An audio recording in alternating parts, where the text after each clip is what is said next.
बिस्मिल्लाहिर्रहमानिर्रहीम, अस्सलाम वालेकुम। जीटीवी के तमाम नाजरीन को अली सलमान एक मरतबा फिर इस जश्न PSL में खुश आमदीद कहता है कि जहां पर आज 6 खेला गया और 6 की बरसात देखी गई, यानी PSL सीजन 6 उसका छठा मैच और छक्कों की बरसात, हाई स्कोरिंग मैच देखने को मिला, जबरदस्त क्रिकेट देखने को मिली। शर्जील खान ने क्या जबरदस्त बैटिंग का मुजाहरा किया, इसके अलावा एलेक्स हेल्स ने कितनी जबरदस्त बैटिंग का मुजाहरा किया, और साथ साथ आसिफ अली ने जिस अंदाज से बैटिंग की मैच को फिनिश किया, बहुत ही जबरदस्त हमें क्रिकेट आज देखने को मिली। आज इस मैच को डिस्कस करने के लिए रोजाना की तरह मेरे साथ मौजूद पाकिस्तान के दो जबरदस्त क्रिकेटर जिन्होंने अपनी उम्दा कारकर्दगी से पाकिस्तान का नाम बुलंद किया, पाकिस्तान का सब्ज हिलाली परचम बुलंद किया। मेरे साथ मौजूद है तौसीफ अहमद साहब। अस्सलाम वालेकुम तौसीफ भाई, कैसे हैं आप? और दूसरी जो मेरे साथ शख्सियत मौजूद है, इन्होंने डोमेस्टिक क्रिकेट में रन के अंबार लगाए, बदकिस्मत रह गए पाकिस्तान के लिए ज्यादा नहीं खेले, लेकिन जो इनकी परफॉर्मेंसेज है वो इनकी कारकर्दगी जो है वो इनकी सलाहियतों का मुंह बोलता सबूत है। मेरे साथ मौजूद है महमूद हामिद साहब। महमूद भाई कैसे हैं आप? ठीक ठाक हैं? अल्हम्दुलिल्लाह, आप ठीक हो? मैं बिल्कुल ठीक ठाक हूं। ये बताइएगा कि इस्लामाबाद यूनाइटेड और कराची किंग, कल हम बात कर रहे थे और कल भी हमने काफी तफसील के साथ डिस्कस किया था, दोनों ही आपने कहा था कि टीम में बैलेंस है। ये रिजल्ट जो था एक्सपेक्टेड था, आप एक्सपेक्ट कर रहे थे?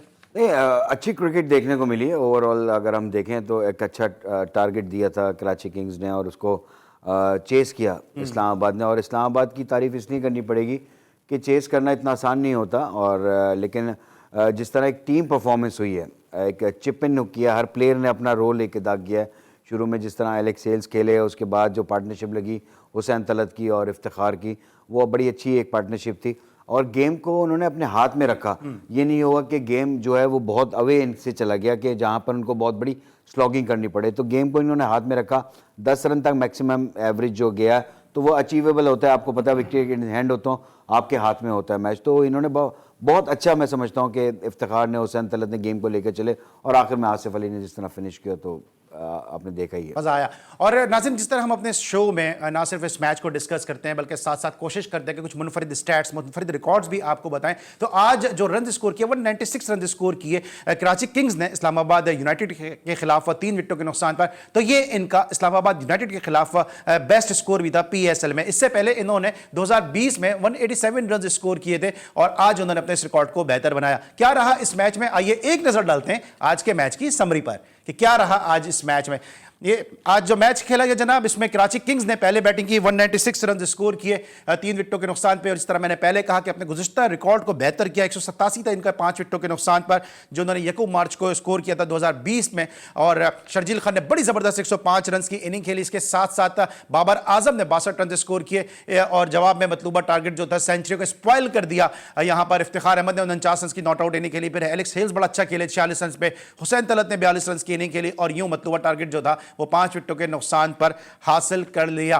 तौसीफ भाई, बड़ी जबरदस्त क्रिकेट देखने को मिली। और आपको लगता है कि ये जो रन स्कोर किए गए कराची किंग की तरफ से, उसमें ठीक है हम क्रेडिट देंगे, शर्जील को भी देंगे, बाबर को भी देंगे, एक जबरदस्त ओपनिंग पार्टनरशिप रही, पहली विकेट की बड़ी जबरदस्त पार्टनरशिप रही। लेकिन जो फील्डिंग के लैप्सेस थे इस्लामाबाद यूनाइटेड के, ठीक है वो कवर कर गए, मैच जीत गए, लेकिन बतौर कोच आप भी टीम के साथ रहे, फिर जो फील्डिंग के लैप्सेस है उसने इतने रन बनाने दिए। लैप्सेस तो काफ़ी देखने में आए, हमें पीछे मैचों में भी देखने आए। अगर आप देखें तो गेल का कैच छोड़े तो और उसके बाद जो है वो रन्स कर गए, वो तो ये लैप्सेस तो बहुत आ रहे हैं, जो कि एक ऐसा पार्ट है हमारे यहाँ कुछ ज़्यादा इस चीज़ का है कि हम फील्डिंग में बहुत हमें प्रॉब्लम होती है, शुरू से, आज से नहीं है। लेकिन आप ये देखें कि एकदम रन्स बनने शुरू हो गए, वरना 150 बन रहे थे। शुरू से बात करते हैं, शुरू से कह रहा हूँ कि रन्स बनेंगे इस पर। अब क्या वजह हुई, जबकि स्क्वायर पे खेल खेल के तो थोड़ा सा ख़राब होना चाहिए। आज मुझे थोड़ा सा टर्न भी उसमें नजर आया, थोड़ा सा मुश्किल होनी चाहिए, बट आज इसको हम कहेंगे कि प्लेयर बहुत अच्छा खेले। और शर्जील जिस तरह खेलता है, मैं हमेशा कहता हूँ और पहले भी मैंने कहा है कि देखें, फिटनेस फिटनेस फिटनेस, इसी को नहीं और भी, अगर आपके काम का आदमी है और आपके पास अगर कोई बेंच पे नहीं बैठा तो ठीक है, उसको ज़रूर उसको जो है वो कहें और करता भी है वो, पर आप थोड़ा सा रिलैक्सेशन दें। माजी में भी हम रिलैक्सेशन देते रहे 2-3 आदमियों को। यासर जो लेग स्पिनर उसको देते रहे, अम्माद वसीम को, वो पूरी तरह नहीं उतर रहे थे उसके ऊपर। हारिस सोहेल, मतलब ये हम देते रहे। आपकी टीम की अगर ज़रूरत है तो आपको उसको खिलाना चाहिए। इवन मैं सोहेल खान को भी कहा मैं कि उसके लिए भी बातें करते थे, बट मैं मिकी आर्थर से यही एक दफ़ा डिस्कस ही हुआ था कि हमारे यहाँ कोई पैंथर नहीं मिलेंगे यहाँ पर, हमें अपने लोगों से काम लेना है। तुम ठीक है, वो आप जो दुनिया क्रिकेट में हो रहा है उसको compete करना ज़रूरी है, बट यहाँ नहीं मिलेंगे। आप अंदाज़ा लगा लीजिए, आप शुरू से उठा के देख रहे हैं, कोई ऐसा हमारे पास 2 4 6 बहुत ज़्यादा तादाद नहीं है कि हमारे शुरू से कि बहुत ज़्यादा अच्छे फील्डर हमें मिले हों। शर्जील ने यूनाइटेड की तरफ से पिछले उस सालों में सेंचुरी एक की है, उनकी तरफ से की, आज उनके खिलाफ कर दी उन्होंने। आई थिंक बहुत अच्छा प्लेयर है, और मैं तो बिल्कुल ये कहूँगा कि जो आज गेम हुई है, यस, हालांकि बड़े स्कोर नहीं हुए, कराची की तरफ से 2 स्कोर बड़े हुए हैं, और आप अगर देखें तो उधर से 3 हुए, 50 भी नहीं हुई है, बट रन चेस कर गए। तो इसका मतलब ये है कि बाद में अब तक जितनी मैचेस हुए हैं उसमें बाद में टीम ने फील्डिंग टॉस जीत के जो फील्डिंग की है पहले, तो काफ़ी फ़ायदा हो रहा है उनको इससे। और जिस तरह तौसीफ भाई ने भी कहा कि शर्जील ने से पहले भी सेंचुरी स्कोर की, ये उनकी पीएसएल के कैरियर की दूसरी सेंचुरी थी।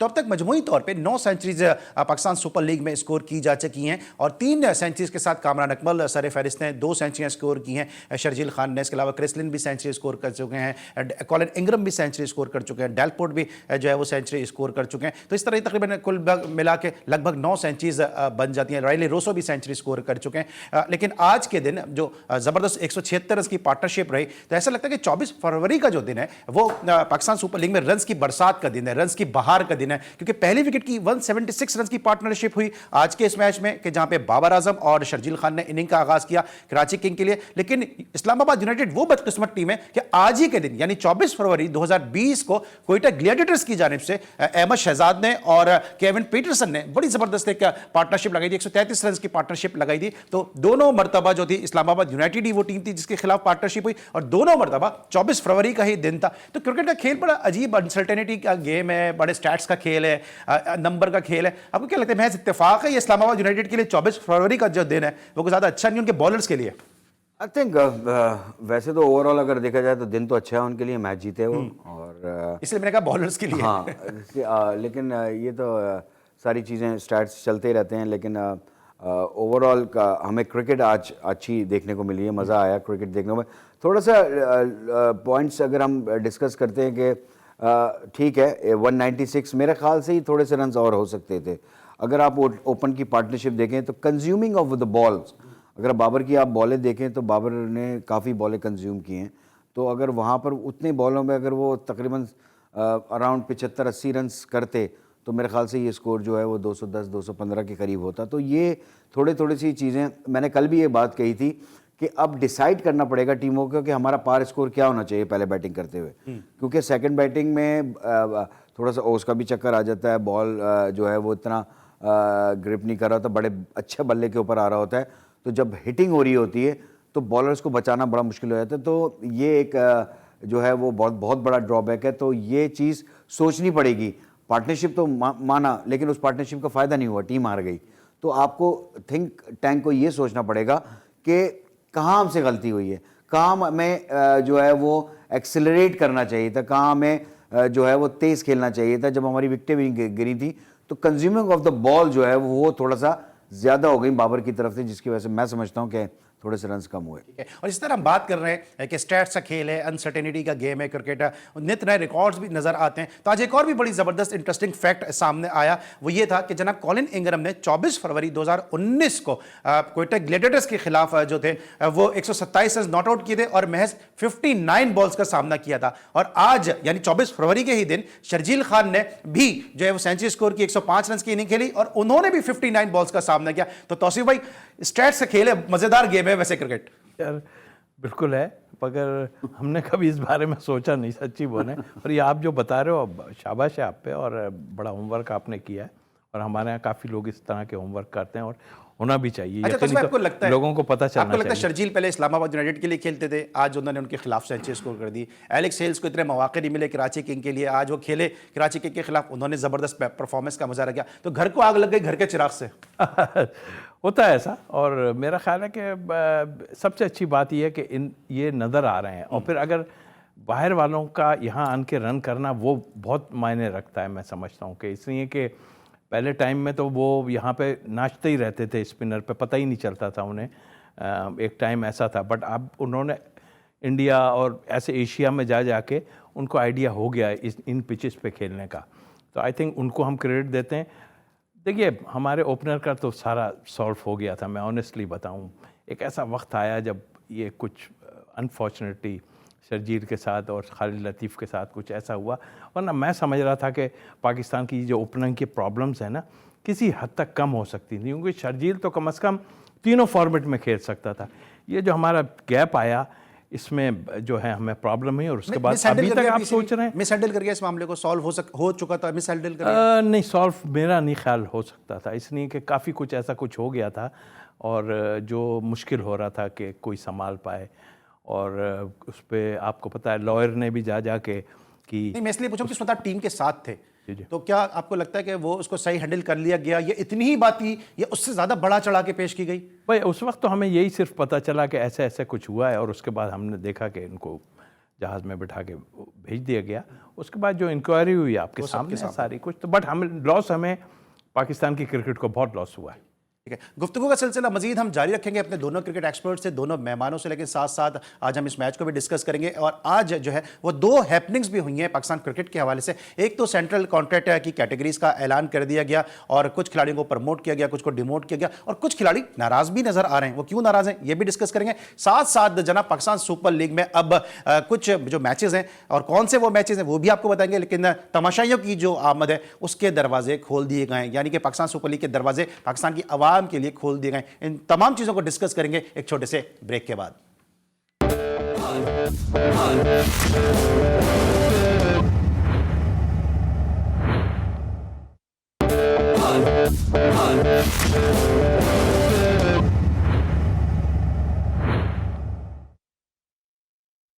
Welcome back after the break. और ब्रेक पर जाने से पहले हम बात करते हैं आज जो बड़ा जबरदस्त एक मैच खेला गया, फुल ऑफ रन्स मैच खेला गया कराची किंग्स और इस्लामाबाद यूनाइटेड की टीमों के दरमियान। इस मैच को हम डिस्कस कर रहे हैं और मजीद अभी इस मैच के मुख्तलिफ पहलुओं को हम डिस्कस भी करेंगे, लेकिन साथ साथ आज जिस तरह मैंने पहले भी आपसे कहा कि दो हैपनिंग्स हुई हैं। एक तो सेंट्रल कॉन्ट्रैक्ट की मुख्तलिफ कैटेगरीज का अनाउंसमेंट हुआ, उसको भी डिस्कस करेंगे, लेकिन साथ साथ पाकिस्तान सुपर लीग में अब तमाशाइयों के लिए स्टेडियम्स के दरवाजे जो पहले 20% तक थे अब उसको बढ़ा दिया है, उसको मजीद दरवाजे खोल दिए गए और मजीद तमाशाओं की आमद जो है वो अब मुमकिन बना दी गई है। इस हवाले से गुफ्तगू करने के लिए हमारे साथ मौजूद हैं पाकिस्तान क्रिकेट के हेडक्वार्टर लाहौर से हमारी स्पोर्ट्स रिपोर्टर सबा पाशा। सबा पाशा को हम यहाँ पे खुश आमदीद कहेंगे। अस्सलाम वालेकुम सबा। वालेकुम अस्सलाम। सबा, मेरे साथ तौसीफ अहमद साहब मौजूद हैं, पाकिस्तान के फॉर्मर टेस्ट क्रिकेटर, और महमूद हामिद साहब मौजूद हैं, पाकिस्तान के फॉर्मर ओडीआई प्लेयर। और बड़ी खुशी की खबर है, और क्या क्या हैपनिंग्स हुई हैं क्रिकेट के हेडक्वार्टर्स लाहौर में? जी बिल्कुल, पहले तो लाहौरियों के लिए और पूरे पाकिस्तान के जो शौकीन हैं उनके लिए बहुत बड़ी खुशखबरी है कि जो है शौकीन क्रिकेट को मैचेस में जो है 100% जो है आने की इजाजत मिल गई है। जब पहले जो 20% इजाजत मिली थी शौकीन को, उसमें ही शौकीन बहुत ज्यादा खुश थे, लेकिन अब जो है वो इजाजत 20 से जो है वो 50% तक आ चुकी है। और ये जो प्ले ऑफ के मैचेस है यहाँ पर फाइनल्स मैचेस के साथ साथ जो है प्ले ऑफ के मैचेस में जो आखिरी 4 मैचेस होंगे लाहौर में के लिए बहुत खुशाइन बात है। और मेरे ख्याल से तो यहाँ पे भंगड़े और बाकी चीजें भी शुरू हो गई होंगी, क्योंकि शौकीन क्रिकेट बहुत इसरार कर रहे थे कि ये शौकीन क्रिकेट स्टेडियम्स में आने का मौका मिले, जो कि पहले मौका नहीं मिल रहा था, लेकिन अब जो है पूरे 100% का मौका मिल गया, तो इस पे शौकीन क्रिकेट खासे खुशगवार नजर आ रहे हैं। अच्छा, जोशो खरोश है क्या आलम है? क्योंकि माजी में जब पाकिस्तान सुपर लीग पाकिस्तान में होती थी तो लाहौर कलंदर की इतनी अच्छी परफॉर्मेंस नहीं होती थी। अब मुकामी टीम है लाहौर कलंदर और वो जीत भी रही है और बहुत अच्छा खेल रही है। तो अब आम जो लाहौर में जो लाहौरीज हैं, जो एक ट्रेडिशनल लाहौरी हैं, उनका क्या अब जोशो खरोश का आलम है?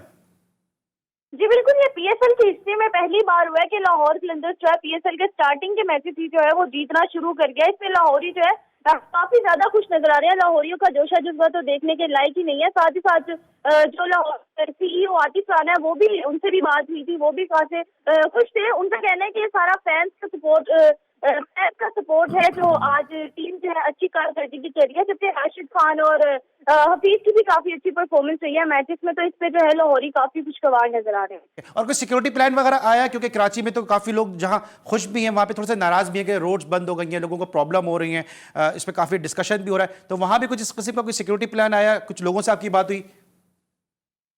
जी, अभी तो मैचेस जो है वो कराची में है। लाहौर में अभी तक जो है सिक्योरिटी के जो इंतजाम है वो तो कंटिन्यू है, लेकिन अभी ऐसा जो है कोई थ्रेट्स नहीं आ रहे, कोई इशू अभी लाहौर में नहीं है, क्योंकि मैचेस अभी तक लाहौर मुंतकिल नहीं हुए हैं। हाँ, जब लाहौर मुंतकिल हो जाएंगे उसके बारे में तब देखा जाएगा कि क्या सूरत हाल है। ट्रैफिक का थोड़ा बहुत इशू हो जाता है, लेकिन ऐसा अभी कोई थ्रेट्स नहीं है।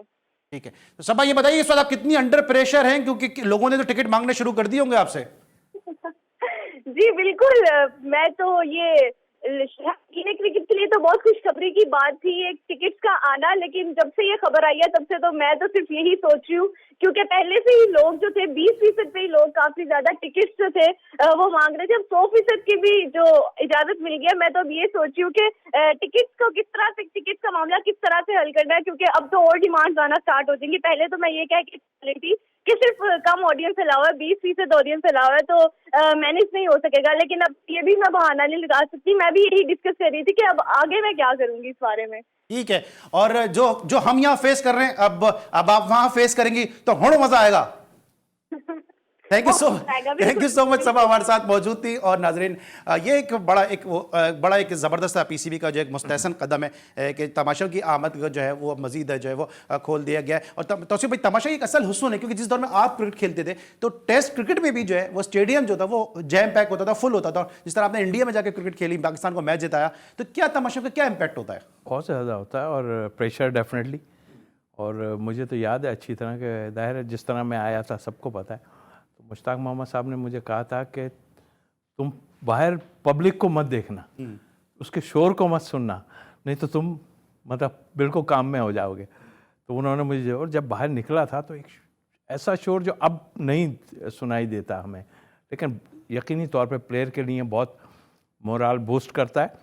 और हम उस ज़माने में जब यहाँ खेलते थे तो यकीनी तौर पे हमारे फर्स्ट क्लास में भी बहुत पब्लिक आती थी, तो उससे हम महरूम हो गए। क्लब के मैचेस में आप दोनों एक ही क्लब से खेले? हम एक क्लब में, और क्लब का ऐसा शौक होता था कि आपको भी पता है, आप भी जाहिर है इसमें इन्वॉल्व रहे, कि क्या शौक होता था। यानी हम टेस्ट प्लेयर्स और ये इंटरनेशनल, हम क्लब क्रिकेट को ऐसे देखते थे, और ऐसा कंपटीशन होता था, क्या कोई फर्स्ट क्लास का कंपटीशन होगा। तो मैं समझता हूँ कि बड़ी खुशाइन बात है, और यकीनी तौर पर क्रेडिट सबको जाता है PCB के साथ। अगर हम गवर्नमेंट को भी कहेंगे कि हमें इस कोविड पे बड़ा, उन्होंने दूसरे ममालिक से ज़्यादा जो ऐसा फोकस रखा जिससे बहुत कम कैजुअलिटीज़ हुई, तो मेरा ख्याल है कि हमारे लिए बहुत और प्लेयरों के लिए बहुत उम्दा बात है कि क्या नाम है, ये यहाँ पर जो है ये मैचेस हो रहे हैं और इजाज़त मिल गई। दूसरी बात, और कराची में तो मोस्टली लोग जानते हैं कि तौसीफ भाई महमूद हामिद के क्लब के भी कैप्टन रहे, UBL में भी इनके साथ खेले, लेकिन कराची के बाहर के लोग अमूमन ये बात नहीं जानते। और ये दोनों वो प्लेयर्स हैं कि मुझे कभी ऐसा नहीं लगा, और मैंने कभी देखा नहीं कि क्लब का सीमेंट पे मैच हो, रेत मट्टी में मैच हो, और इन दोनों ने वो मैच भी छोड़ा। महमूद भाई, मुझे अच्छी तरह है जो राइवलरी थी आपके क्लब की, पाक जिम खाना की और मलिर जिम खाना की, सईद अनवर वहाँ से खेलते थे, राशिद लतीफ़ वहाँ से खेलते थे, और बड़े बड़े प्लेयर्स वहाँ से खेलते थे, तो उसमें भी बड़ी पब्लिक आती थी। तो आपने भी ये सारे जो है वो एंजॉय किया है पब्लिक के साथ खेलना? एब्सोल्युटली, क्योंकि जाहिर सी बात है कि वो दौर में लोगों को बड़ा शौक था, क्रिकेट देखने का भी बड़ा शौक था, और बड़ी अच्छी क्रिकेट होती थी क्लब क्रिकेट में बड़ा। क्योंकि मुझे याद है कि तौसीफ भाई अगर टूर से भी वापस आते थे, अगर रात में पहुँचे तो सुबह मैच में आ जाते थे। मतलब क्रिकेट जो खेलने का इतना शौक था, और हमारे क्लब की इतनी ज़बरदस्त बॉन्डिंग थी पाक जिम खाना की। मलिक साहब ने जिस तरह उसको एक फैमिली की तरह उस क्लब को लेकर चलाते थे, बड़ा हम इंजॉय करते थे उस और परफॉर्मेंस पे जिस तरह मलिक साहब अप्रिशिएट करते थे। तो ये सारी चीज़ें थी। अब वो चीज़ नज़र नहीं आती, क्योंकि अब वो लोग नहीं हैं, अब क्लब चलाने वाले वैसे लोग नहीं हैं कि जो लड़कों को इतना सपोर्ट कर सकते हैं। ऐसी बात है, हर लड़का जो आता है, हम भी जो है मिडिल क्लास फैमिली से ताल्लुक़ रखते थे तो हम आते थे, लेकिन वो सपोर्ट जो मिलती थी ना, वो जो प्यार मोहब्बत मिलती थी मलिक साहब की तरफ से, वो मैं देखता हूँ लड़कों को वो चीज़ नहीं मिलती। तो उसका बड़ा फुकदान है। तो क्लब क्रिकेट अगर अच्छी नहीं होगी और उसमें एक पैशन नहीं आएगा लड़कों के अंदर, तो बड़ा मुश्किल हो जाएगा आगे के लिए। और तमाशाइयों की मैं ज़रूर बात यहाँ पर करूँगा कि डेफिनेटली बहुत खुशाइन बात है, लेकिन अभी भी मैं समझता हूँ कि जो पैंडमिक चल रहा है अभी भी वो पूरी तरह ख़त्म नहीं हुआ है। तो SOPs का फिर भी लोग को ख्याल रखना पड़ेगा, खुद ख्याल रखें। देखिए, आपको इजाज़त मिल गई है, बोर्ड ने इस पर इकदाम कर लिया, गवर्नमेंट ने आपको सपोर्ट कर दिए, लेकिन लोगों को अपना सेल्फ जो है वो चीज़ों को करना पड़ेगा, थोड़ा सा ख्याल करना पड़ेगा। आप मास्क ज़रूर लगाएं और सैनिटाइज ज़रूर करें अपने आप को, क्योंकि इतने बड़े हुजूम के अंदर खुदा न खास्ता अगर एक ऐसी बात हो गई तो बड़ा मसला पैदा हो सकता है। और ज़रा वापस आ जाते हैं हम फिर मैच की जानिब है कि जहां पर आज एक बड़े टारगेट को चेस किया इस्लामाबाद यूनाइटेड की टीम ने, लेकिन दिलचस्प बात यह कि कोई भी नेक्स्ट सेंचुरी स्कोर नहीं हुई। तो उसे भाई किस तरह देखते हैं कि अमूमन लोग कहते हैं कि जी T20 के अंदर 2 बैट्समैन स्कोर करते हैं और बाकी चिप इन करते हैं, यहाँ पे हमने देखा कि सबने अपना अपना कॉन्ट्रीब्यूशन डाला है, कोई भी नेक्स्ट सेंचुरी स्कोर नहीं हुई, लेकिन 190+ का टारगेट चेस हो गया। देखिए, आप अभी महमूद ने जो बात की ना कि हालांकि बाबर ने रन्स किए 60 समथिंग किए, बॉल्स 50 कुछ खेले कंज्यूम की, तो ये एक जो गैप है ना ये कम होना चाहिए। मतलब आई मीन 30 बॉलों में 60 रन, ये इस क्रिकेट की हुस्न है और इस क्रिकेट का तरीक़ेकार खेलने का यही है, मिजाज जिसे कहते हैं। यस, तो ये एक है। लेकिन हमारे यहाँ देखते हैं कि हम बॉलें अगर क्लोज खेलेंगे और आप 100 भी कर देंगे ना, और तो वो भी पसंद नहीं आएगा किसी को, क्योंकि स्ट्राइक रेट इसी चीज़ को देखा जाता है कि आपका स्ट्राइक रेट क्या है। तो मेरा ख्याल है ये उन्होंने रन्स नहीं किए 49 46 इस तरह किए हैं इस्लामाबाद यूनाइटेड ने, बट आई थिंक थोड़े थोड़े जैसे आपने खुद का करने के बाद अचीव हो गया ये। तो एक ओवर क्या 3 बॉलों में भी गेम जो है वो चेंज हो जाती है। तो वो यही वजह है कि शर्जील ने 50-60 बॉलों में 100 किए, नज़र आया कि हाँ भाई कम बॉलों में 100, तो ये हमें बाज़ जगह नज़र नहीं आता। तो मेरा ख्याल है कि यही चीज़ देखी जाती है जिसकी वजह से सिलेक्शन भी होती है कि जी स्ट्राइक रेट क्या है, कि कौन से स्ट्राइक रेट से खेल रहा है। दुनिया क्रिकेट में ये देखा जाता है। तो हम इसमें अभी भी पीछे हैं ऑनेस्टली। ठीक है, महमूद आपको क्या लगता है इस इनिंग के बाद शर्जील के ऊपर काफ़ी निगाहें हैं, और इस PSL से पहले जो चीफ सिलेक्टर है वसीम, उन्होंने भी कहा कि बाबर के आज़म खान और शर्जील को अपनी फिटनेस पे काम करना पड़ेगा, और इन्होंने आज रन्स भी स्कोर कर दिए। तो इस इनिंग के बाद क्या लगता है कि शर्जील का सफ़र कितना आसान हो गया और कितना अभी उनके लिए और मुश्किलात हैं? नहीं, देखें, ये कहना तो कब्ज़े वक्त होता है कि कोई आसान चीज़ हो गई या नहीं हुई।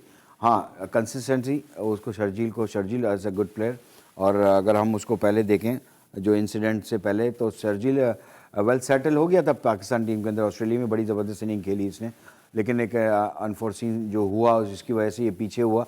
लेकिन मैं अभी भी कहता हूँ कि शर्जील को थोड़ा सा अपने ऊपर काम करना पड़ेगा। देखें, आप 100 कर देते हो, फील्डिंग में अगर आप बड़ा लथार्जिक नज़र आते हो ना, वो क्लियर चीज़ें नज़र आ रही होती हैं, तो आप एज ए बैट्समैन तो आप नो डाउट आप आउटस्टैंडिंग हो, लेकिन अपने ऊपर थोड़ा सा खुद फील भी करता है इंसान, थोड़ा सा काम करने की। इसमें मैं क्रिटिसाइज़ नहीं कर रहा उसको, लेकिन मैं उसकी भलाई की नहीं बात कर रहा हूँ कि थोड़ा सा अपने ऊपर काम करो। देखो, फिटनेस मोटा होना इज़ नॉट फिट, मतलब ये नहीं कि मोटा हो गया तो वो उसकी फिटनेस ख़राब हुई। अब मोटे होने के साथ उसकी इलास्टिसिटी कितनी है कि वो अपने राइट से बॉल को पकड़ रहा है, लेफ्ट से पकड़ रहा है, रनिंग बिटवीन द विकेट कैसी कर रहा है, ये है basically cricket fitness. Cricket fitness वो नहीं है कि मैं लुक तो बहुत अच्छा लिख रहा हूँ लेकिन मेरे पास से बॉल चला जाए, तो उस फिटनेस का मुझे कोई फ़ायदा नहीं है।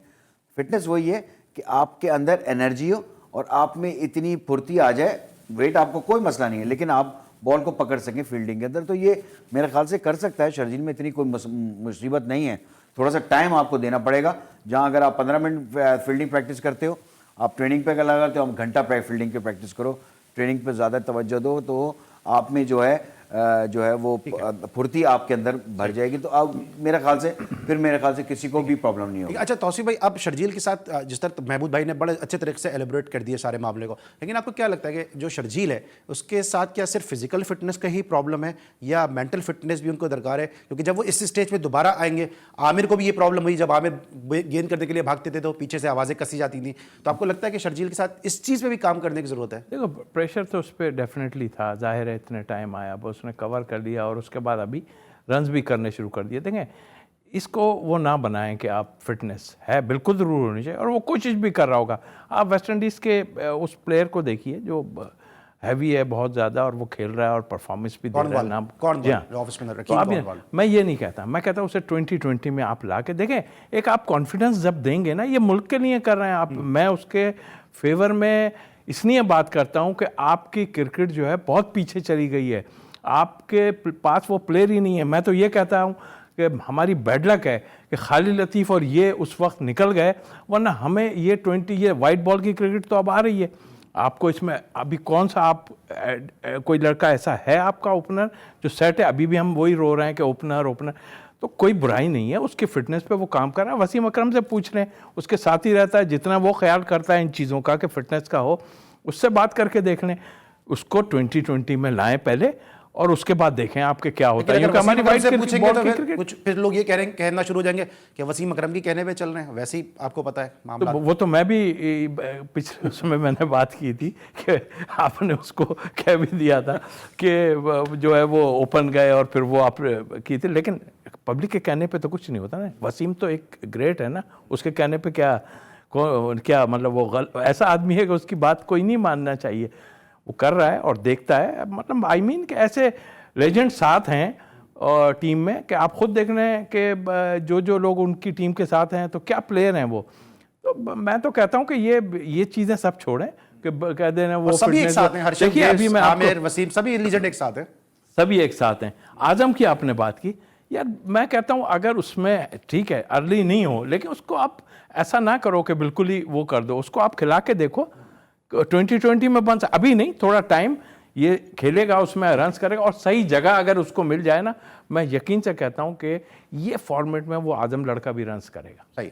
अब बात कर रहे हैं पाकिस्तान क्रिकेट के हवाले से और फिटनेस का इशू महमूद भाई से तफसील के साथ डिस्कस किया, तौसीफ भाई ने भी इस पर काफ़ी तफसील के साथ रोशनी डाली। आजम खान की बात की, आजम खान ने लंदन प्रीमियर लीग में जिस अंदाज से परफॉर्म किया, पाकिस्तान की डोमेस्टिक T20 में परफॉर्म किया, तो डेफिनेटली इस बात तो साबित हो गई है कि उनमें पोटेंशियल बहुत है। अब उनकी फिटनेस पर किस हद तक काम हो रहा है, किस हद तक वो अपनी फिटनेस को बेहतर बना रहे हैं। अभी उन्होंने 32 kg वेट भी अपना जो है वो लूज़ किया, शर्जील पे भी काम करने की ज़रूरत है। इन दोनों प्लेयर्स के ऊपर बहुत निगाहें इस वक्त पाकिस्तान क्रिकेट बोर्ड की जानिब से। इस पर लेंगे हम एक ब्रेक और जब ब्रेक के बाद वापस आएंगे तो कुछ बात करेंगे दीगर इश्यूज पे और साथ साथ बताएंगे अब 6 मैच मुकम्मल हो चुके हैं पाकिस्तान सुपर लीग के और 6 मैच के इख्तिताम पर पॉइंट्स टेबल की क्या सूरत हाल है।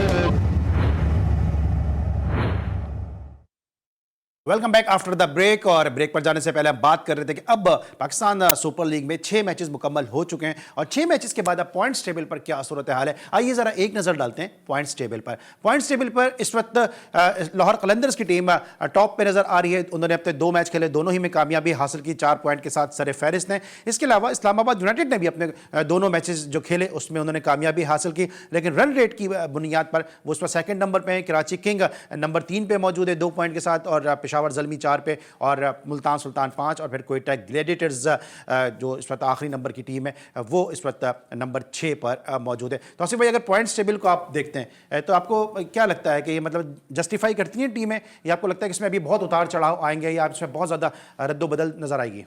वो जो आपने उतार चढ़ाव कहा वो होगा, ज़रूर होगा ऐसा। और अच्छा, कराची की पिच और लाहौर की पिच का आप, क्योंकि अब ये टूर्नामेंट ट्रांसफर हो जाएगा लाहौर, कितना इंपैक्ट आएगा टीमों की परफॉर्मेंस पे? देखिए आएगा, ज़रूर आएगा। इसलिए कि मुझे लग रहा है कि अभी जा रहा है ना तो थोड़ा ड्यू फैक्टर वहाँ पे ज़्यादा होगा, मुझे जो ऐसा फील हो रहा है कि ये टाइम में, और यहाँ तो अभी इतना नज़र हमें नहीं आया, बट आई थिंक मुझे लग रहा है कि वहाँ जाके जो है ना टीमें रन्स थोड़े ज़्यादा और बनने शुरू हो जाएंगे वहाँ पर, क्योंकि अगर पहले बैटिंग करते हैं तब भी और बाद में चेज़ होने का भी चांसेस हो जाएगा। अब क्या स्क्वायर बनता है, टर्न होता है या नहीं होता वहाँ पर, ये देखने से है। लेकिन अब तक जितना देखा कि हमने पिंडी को देखा है कि वहाँ पर बहुत ज़बरदस्त पिचें बनती हैं इस टाइप की क्रिकेट के लिए। लेकिन आई थिंक यहाँ पर जो है क्रेडिट देना चाहिए ग्राउंडमैन्स को, और यकीन तौर पर उन्होंने बहुत ज़बरदस्त स्क्वायर बनाया है। गो के 150 से ज़्यादा कुछ मैचों में नहीं बने, लेकिन अब 200 मुझे तो अभी नज़र आ रहा है कि 220-30 भी किसी टाइम में चला जाएगा ज़रूर। महमूद भाई, जिस तरह तौसीफ भाई ने कहा कि रन्स फुल ऑफ रन्स हो गया गद्दाफी स्टेडियम के जो मैचेस ने, जो स्क्वायर है, एज ए बैट्समैन आपके लिए तो एक खुशाइन खबर होगी कि रन्स होंगे, लोगों को अच्छी क्रिकेट देखने को मिलेगी। एब्सोल्युटली। देखें लाहौर की पिच भी बड़ी ज़बरदस्त बैटिंग के लिए होती है। और T20 में हमेशा वहाँ पर बड़े स्कोर ही हुए हैं। और अभी तो काफ़ी यहाँ पर अभी मैचेस हैं। अभी कल मेरे ख्याल से रेस्ट डे है, उसके बाद यहाँ पर मैचेस हैं। तो इस यहाँ 7 तारीख तक तो मैच हैं, उसके बाद 9 तारीख से वहाँ पर मैचेस मेरे ख्याल से स्टार्ट होंगे। तो अभी भी काफ़ी मैचेस हैं कराची के अंदर। तो एक हाफ वे हो जाएगा। तो हाफ वे जब हो जाएगा तो उसके बाद टीमों की पोजीशन काफ़ी हद तक कुछ चीज़ें सामने निकल के आ जाएंगी कि क्या पोजीशन चल रही है। अगले सेकंड राउंड के अंदर जब जाएंगे तो वहाँ पर किस तरह किसको ऊपर जाने के लिए किस तरह अपने आप को तैयार करना पड़ेगा कि आपने ऊपर आना है। तो अभी तो कब वक्त है, 2-2 सिर्फ मैच है, अभी स्टिल 8-8 मैच बाकी हैं। तो अभी तो बहुत अर्ली हो जाएगा, क्योंकि T20 ऐसा फॉर्मेट है कि इसमें आप प्रिडिक्ट नहीं सही से कर पाते। क्योंकि जब जो शुरू में हमने देखा है कि टीमें अच्छा खेलती चली गई, वो बीच में आके जरूर उनको स्क्वाड भी चेंज होगा, क्योंकि कुछ प्लेयर रिजॉइन भी करेंगे, और कुछ वो चले फिर जाएंगे। एंड में आप अगर मुल्तान सुल्तान की बात करें तो पहला सीजन तो बहुत आउटस्टैंडिंग खेल रहे थे, जिस तरह जीते जा रहे थे, और फिर एकदम उनका 5 मैचों के बाद ऐसा ड्रॉप आया कि वो क्वालिफाई नहीं कर सके। तो ये इस तरह चलेगा अभी। ये तो हमने बात कर ली पाकिस्तान सुपर लीग के हवाले से, लेकिन आज एक और भी हैपनिंग हुई है, और वो ये कि जनाब पाकिस्तान क्रिकेट बोर्ड ने सेंट्रल कॉन्ट्रैक्ट की मुख्तलिफ कैटेगरीज का अनाउंसमेंट कर दिया, और कुछ प्लेयर जो हैं हमें नज़र आ रहे हैं कि उनको अननेसेसरी जो है वो फेवर दिया गया, और कुछ के साथ जो थोड़ी सी जो है नाइंसाफ़ी की गई है। स्क्रीन पर देखेंगे जनाब कि कौन से प्लेयर्स है किस कैटेगरी में इस वक्त मौजूद हैं, और यह आपके सामने देख सकते हैं आप कि अज़हर अली, बाबर आजम, रिजवान, शाहीन शाह अफरीदी, इनको कैटेगरी ए में प्लेस किया गया है। जबकि कैटेगरी बी में अगर आप देखें तो आपको आबिद अली नज़र आएंगे, इसके अलावा असद शफीक, हारिस सोहेल, अब्बास, सरफराज अहमद, शादाब खान, शान मसूद और यासिर शाह। अब अगर कोई पूछे तो हारिस सोहेल की क्या परफॉर्मेंस है, मुश्किल मैचेस में हारिस सोहेल कितना पाकिस्तान टीम को दस्तयाब होते हैं मुश्किल टूर पर, ये ज़रूर मैं बात करूँगा। इसके अलावा फ़खर जमान, फवाद आलम जो मुसलसल रन कर रहे हैं, उनको किस बुनियाद पर सी पे रखा, उनको प्रमोट क्यों नहीं किया जाता, इफ्तिखार अहमद को किस बुनियाद पे रखा गया, ये हम दोनों से पूछेंगे। और इसके साथ साथ उस्मान शनवारी को किस बुनियाद पे जो है वो सेंट्रल कॉन्ट्रैक्ट का हिस्सा बनाया गया। महमूद भाई क्विकली, मेरे पास 3 मिनट है, जल्दी से सम अप कीजिएगा। हसनैन क्यों नहीं है इसमें? इसमें हसनैन है, शनवारी क्यों नहीं है? इसमें हसनैन है, उसमें एमर्जिंग में है भाई। हाँ एमर्जिंग में है ना, लेकिन सी में नहीं है ना। सी में उस्मान शनवारी है उसके अंदर। उस्मान शनवारी टीम के साथ भी नहीं, टीम के होते नहीं हैं, और वो हसनैन टीम के साथ होता है। हारिस सोहेल की आपने जैसे बात की, हारिस सोहेल की क्या परफॉर्मेंस है, वो बी कैटेगरी में रखता है। हफीज ऐसे आपका कप्तान रह चुका है भाई, उसको सी में रख रहे थे आप उसको क्यों एक कैटेगरी नहीं देते? जब आप अजहर अली भी एक ही फॉर्मेट खेलते हैं ना टेस्ट में, आपने उसको एक कैटेगरी दी है, व्हाई नॉट हफीज इससे अच्छा क्या खेलेगा टीम के लिए? तो आप ये तो ज्यादती कर रहे हैं मेरे ख्याल से कि हफीज को आपने रखा ही नहीं है। वो अगर आप सी दे रहे थे और उसने लेने से डेफिनेटली इनकार ही करेगा। इंसान की अपनी भी एक सेल्फ रिस्पेक्ट होती है, तो वो डिजर्व करता है एक कैटेगरी, उसको रखना चाहिए।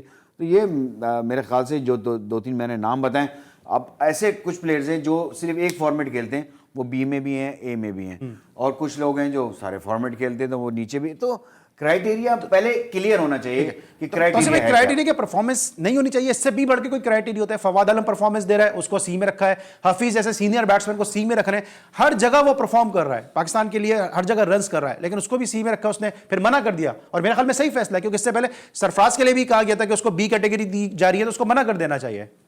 देखें, एक तो पहले आपसे ही सुन रहा हूँ मैं कि उसने मना कर दिया। आई डोंट नो, कहीं मीडिया में कहीं अभी तक नहीं आया। यहाँ रुकने वाली चीज़ें नहीं है, अभी तो अनाउंस हुआ है ना।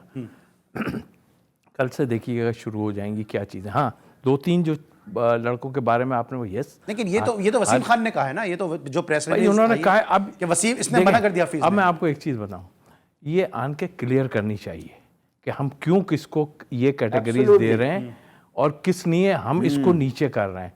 हफीज़ का कसूर तो कोई भी नहीं है, हफीज़ ने तो सारा कुछ करके दिया। हाँ, अगर आप वो चीज़ ले रहे हैं कि एक फॉर्मेट खेल रहा है, 2 फॉर्मेट खेल रहे हैं, तो वो अलग बात है, लेकिन उसको आन के क्लियर करें। और कोई अपनी मर्जी से भी तो खेल रहा है। अच्छा, जो हारिस सोहेल की आपने बात की, यस 80% वो अनफिट रहा है टूरों पे। हमने खुद देखा, हम भी जब थे वो मैच से पहले अनफिट हो जाता था, लेकिन आप फिर भी सेलेक्ट कर लेते थे। नहीं जाता था टीम में। अभी वही मैं आपसे बात कर रहा हूँ ना कि हमारे पास रिप्लेसमेंट आ गई। अभी फवाद ने आन के मुश्किलें डाल दी ना सबके लिए, हो गई है ना। ये नहीं कि क्यों, हमारे पास चॉइसेस ही कम थे ना, हमारे पास चॉइसेस नहीं थे। अब उस लिहाज से अगर आप देखें तो ये जो बनाई है, ये आन के टीवी पे बताएं कि क्यों हम इनको ले रहे हैं, क्योंकि 1-2 क्वेश्चन मार्क हैं इसमें। और वो सबके सामने लेकिन महमूद भाई, जिस तरह तौसीफ भाई ने बात की, अब अगर हम बात करते हैं यासिर शाह की परफॉर्मेंस पे लोग उंगलियां उठाते हैं, यासिर शाह भी आप देख रहे हैं कैटेगरी में नजर आ रहे हैं। इसके अलावा असद शफीक को आप खिला नहीं रहे, लेकिन असद शफीक को आपने कॉन्ट्रैक्ट दिया हुआ, आपने सेंट्रल कॉन्ट्रैक्ट दिया हुआ है। इसके साथ साथ फवाद आलम परफॉर्मेंस कर रहा है, सेम कैसे हफीज वाला परफॉर्मेंस दे रहा है, उसके बावजूद को सी में रखा है। तो परफॉर्मेंस आपको नहीं लगता कि एक टूल होना चाहिए प्रमोशन का और डिमोशन का? एब्सोल्युटली, डिमोशन और प्रमोशन होती है किस बात पे? आपकी परफॉर्मेंस पे तो Appraisal होनी चाहिए ना? अप्रेजल होती है ना। अब आप अप्रेजल तो आपकी समझ में नहीं आती। मैं एक वाहिद पाकिस्तान क्रिकेट बोर्ड है जहाँ अप्रेजल नहीं होती, जो मैंने सुना है। और अब इस बोर्ड का नहीं पता कि उन्होंने इस साल अप्रेजल की है या नहीं की। इससे तो नहीं लग रहा कि अप्रेजल हुई है, क्योंकि जिस तरह लड़के सेंट्रल कॉन्ट्रैक्ट में आए तो मुझे नहीं लगता कि अप्रेजल। अच्छा महमूद भाई, अब हम सब बात करते हैं और हम सब एग्री करते हैं इस बात को कि नदीम खान के आने से या जुनैद जिया के आने से बेहतरी आएगी, क्योंकि पढ़े लिखे लोग आए हैं, ठीक है। उससे आपको selection का क्या मैं पूछ रहा हूँ, क्या आपको लगता है सिलेक्शन का ताल्लुक नहीं मैं है ये उनसे। पूछना ही चाह रहा हूँ ना कि एक आम आदमी की मैं बात कर रहा हूँ, क्या इन्होंने इनपुट अपना नहीं दिया होगा इस हवाले से? इनसे कोई बात नहीं हुई? आई डोंट थिंक सो कि उनका इनपुट बनता है इसके अंदर। डोमेस्टिक क्रिकेट नहीं, डोमेस्टिक क्रिकेट से इस चीज का सेंट्रल कॉन्ट्रैक्ट का ताल्लुक नहीं बनता ना।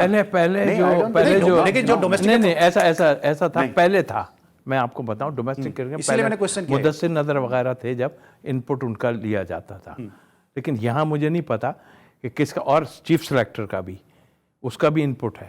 चीफ सिलेक्टर तो बनाता है वो कप्तान। हाँ, चीफ सिलेक्टर ये सब मिलके बताते हैं ना, तो उसमें एनसीए का भी किरदार था। अब मुझे ये नहीं पता इनका, लेकिन सबसे बेस्ट ये है, देखें ना, ये तो कंट्रोवर्सीज हम लोग उसके बगैर रह ही नहीं सकते। आओ टीवी पे आन के बताओ भाई ये वजूहात हैं, इसलिए हमने ये कुछ किया, क्लियर हो जाएगी, बातें क्लियर हो जाएंगी। और आज एक और भी चीज क्लियर करते चलेंगे। आज जावेद मियांदाद ने एक रिकॉर्ड कायम किया था आज ही के दिन कि उन्होंने तमाम तर वर्ल्ड कप खेलने का एजाज हासिल किया था। और जब जब जावेद भाई की बात होती है, शारजा जहन में आ जाता है, जब शारजा जहन में आ जाता है तौसीफ भाई जहन में आ जाते हैं, और जब तौसीफ भाई जहन में आते हैं तो पता नहीं इनको कितने पैसे मिले वो भी जहन में आ जाते हैं। कह रहे हैं कि मिले।